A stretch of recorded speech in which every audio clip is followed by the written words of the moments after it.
왜 비문학이 나를 울리나? 비문학 때문에 힘들어하는 여러분, 어떻게 해야 될까요? 이번 6월 모평에도 비문학 때문에 망했던 학생들이 매우 많습니다. 물론 아시겠지만 수능 1등급을 가장 결정하는 영역이 바로 비문학입니다. 비문학을 잘할 수 있는 방법은 없을까요? 하면 잘해질까? 그게 아니에요. 솔직히 비문학은요, 아시겠지만 피나는 노력이 있어야 됩니다. 근데 피나는 노력의 전제가 있죠. 비문학에 대한 독해 원리라든지 문제 푸는 원리를 알고 있어야지만 비문학을 체화 연습을 할 수 있겠지. 문제만 많이 푼다고, 빵빵 모의고사만 많이 푼다고 이게 해결될까요? 해결되지 않습니다. 자, 그렇다면 내가 왜 비문학을 못하는지, 내가 왜 비문학이 날 울리고 있는지부터 먼저 정확하게 판단해야 되지 않을까? 자, 볼까요?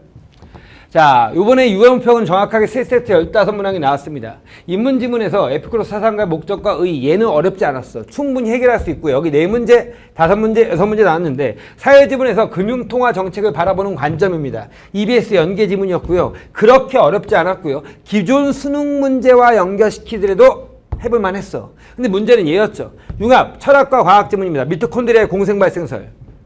이게 솔직히 이과에서 생명과학을 하는 학생들은 조금은 유리한 지문이죠. 왜냐면 지렉세포 이런 것들 다 알고 있으니까. 문제는 우리 문과들 아니면 예체능들, 물론 이과에서 생명과학을 했다고 해서 이걸 다 맞히는 건 아니지만 이 정도 길이의 지문을 정확하게 우리가 독해할 수 있는 능력이 필요하다는 건 당연히 알 거예요. 몇 자일까요? 2522자야. 이 2222자를 정확하게 머릿속에 정리해서 넣어야 돼. 그런데 여러분은 지문을 읽다 보면 앞에 걸 까먹어요. 읽으면서 계속 똑같은 거 읽어요. 어떻게 하지? 우선 목표 설정부터 합시다. 뭐가 문제인지. 자, 2가지야. 1번. 길이가 긴 지문. 길이가 길고 정보가 많은 지문. 많은 지문이 있어요. 이 지문을 어떻게 읽을 것인가에 대한 고민을 해보셨습니까? 자, 첫 번째. 자, 보세요. 첫 번째는 길이가 길고 정보가 긴 지문은 100% 뭐가 중요하다고 선생님이 맨날 얘기하지? 그렇지. 글 전체 화제. 이 글 전체 화제를 명확하게 잡으셨어야 돼요. 이 글 전체 화제와 더불어서 뭘 해야 되냐면 핵심 정보를 잡는 훈련을 해야 되죠. 물론 길이가 길고 정보가 긴 지문은, 정보가 많은 지문은 융합 지문일 가능성이 높아. 그래서 글 전체 화제와 관점에서 철학과 과학이 구분되는 3번째 문단이 포인트가 됐어요. 중요한 것은 이 3번째 문단에서 어떤 식으로 앞으로 전개되고 읽어야 될 것인가가 머릿속에 들어왔어야 돼. 근데 그 전략이 전혀 없어. 그냥 읽는 거지. 그냥 읽다가 뭐냐면 이해가 안 가. 이해 안 가면 또 읽고. 자, 이 악순환의 고리를 끊으셔야 됩니다. 그러면 글 전체 화제와 핵심 정보를 잡아내는 훈련을 하셔야 돼요. 다 읽은 다음에 기억나는 게, 선생님 기억나는 건 미토콘드리아입니다 라고 하면 안 되지. 그쵸? 개체의 조건과 공생발생설과의 연결고리가 나왔어야 된다는 거야. 그 연결고리가 없으니까 지문이 전혀 이해가 안 되고 끝까지 읽은 다음에 뭔 말인지 하나도 모르죠. 첫 번째, 제일 먼저 중요한 것은 뭐다? 글 전체를 보는 숲독해가 돼야 돼요.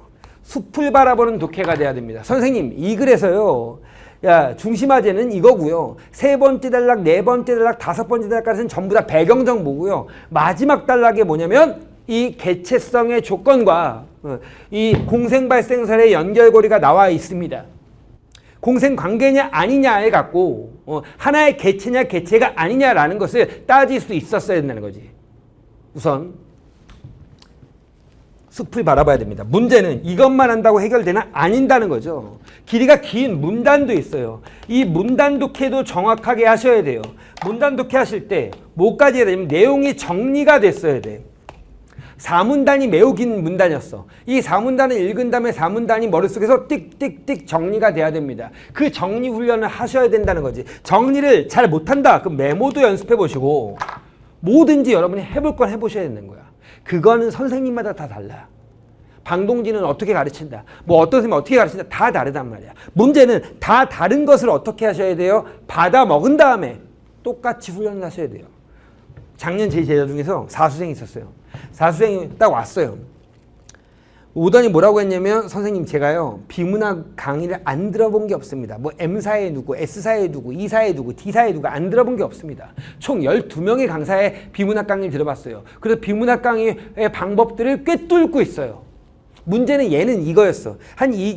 강의를 들으면 한 달 정도 듣겠지. 한 달 들은 다음에 뭐냐면 체화 연습 한 2달 해봐요. 안 돼. 그러니까 다시 또 옮겨 타. 또 안 돼. 옮겨 타 이거지. 그럼 머릿속에서 뭐가 문제? 독해 원리들이 막 엉키게 돼버리죠. 자 보세요.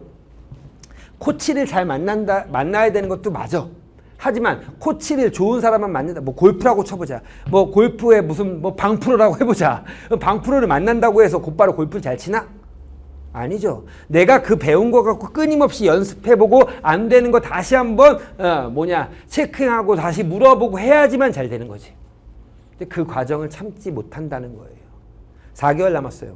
최소한 한 가지 방법으로 3개월 이상 꾸준히 매일마다 훈련해야지만 되는 게 비문학이라는 거야. 자 보세요. 첫 단락입니다. 뭐라고 되어 있냐면 이렇게 나왔어. 우리는 한 대의 자동차는 개체라고 하지만 바닷물의 개체라고 하지 않는다. 어떤 부분들이 모여 하나의 개체를 이룬다고 할 때 이를 개체라고 하는데 개체의 개념 정의가 나왔어. 그럼 개체가 여기서 중요하겠구나 이거야. 근데 뒤에 보니까 부를 수 있는 조건은 무엇일까?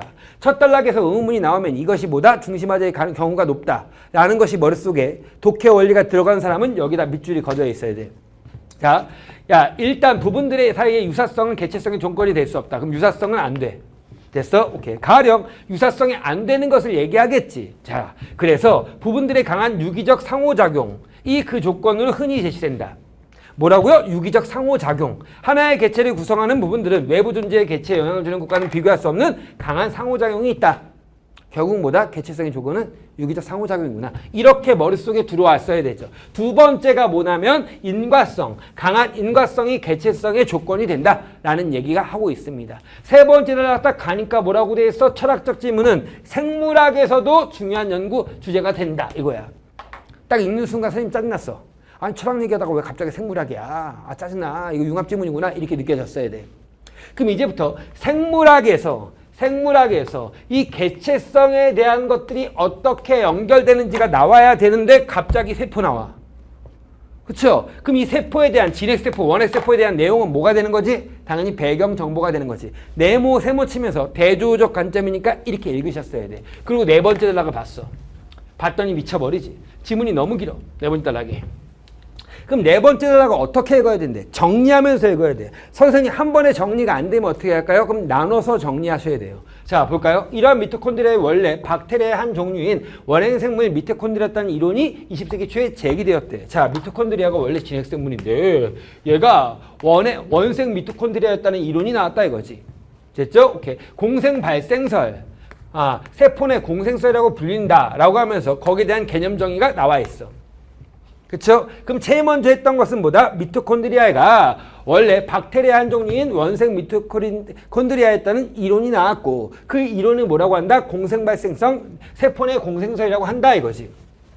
그쵸? 그럼 여기 뭐가 나오는 거야? 공생발생설에 정의가 나왔다라고 하면 돼. 알았죠?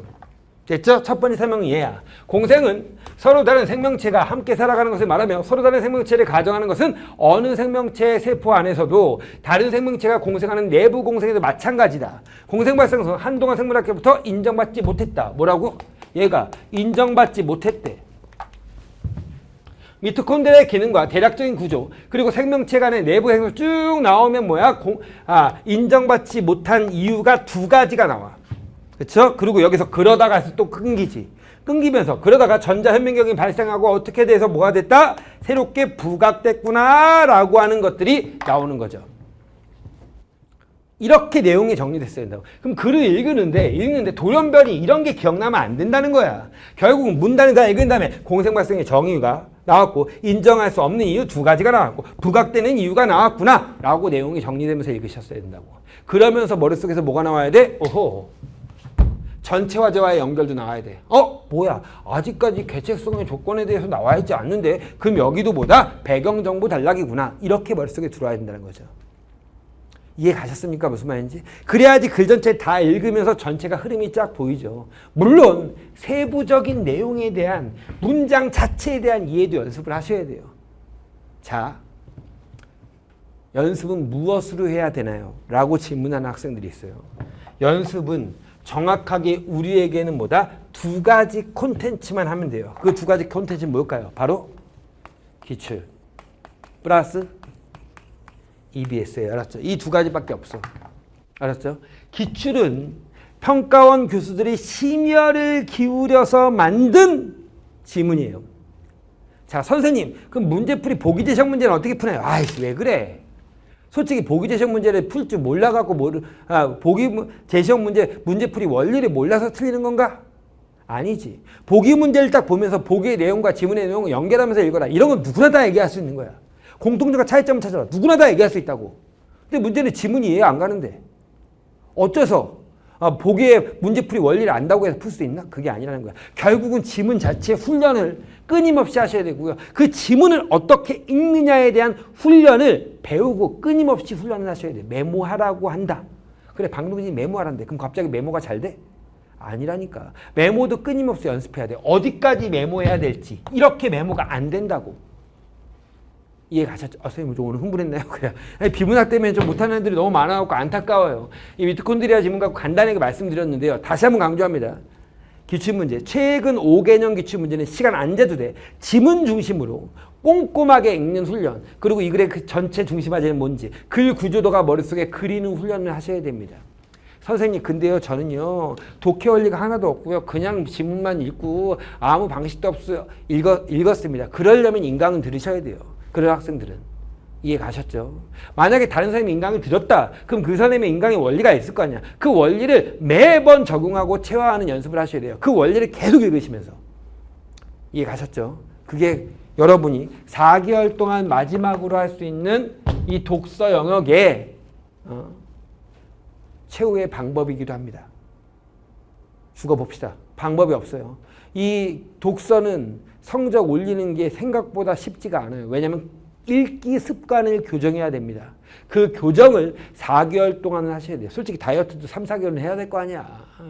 오늘 저녁 안 먹었다고 살이 빠지나? 그게 아니죠? 그렇죠? 자, 그런 식으로 열심히 하시고 선생님도 최근에 있는 이 융합지문인지 길이가 긴 지문 이런 것들에 대해서 연구를 계속 많이 하고 어떻게 하면 깔끔하게 애들이 읽고 문제를 풀 수 있는지에 대한 고민을 많이 하고 있어요. 자, 그런 것들 강의에서 많이 들으시고 여러분 독서가 여러분은 다시는 울리지 않도록 최선을 다하시기 바랍니다. 선생님도 강의에서 최선을 다해서 여러분의 성적 향상에 도움이 되도록 하겠습니다. 다음 TC에서 뵐게요. 안녕.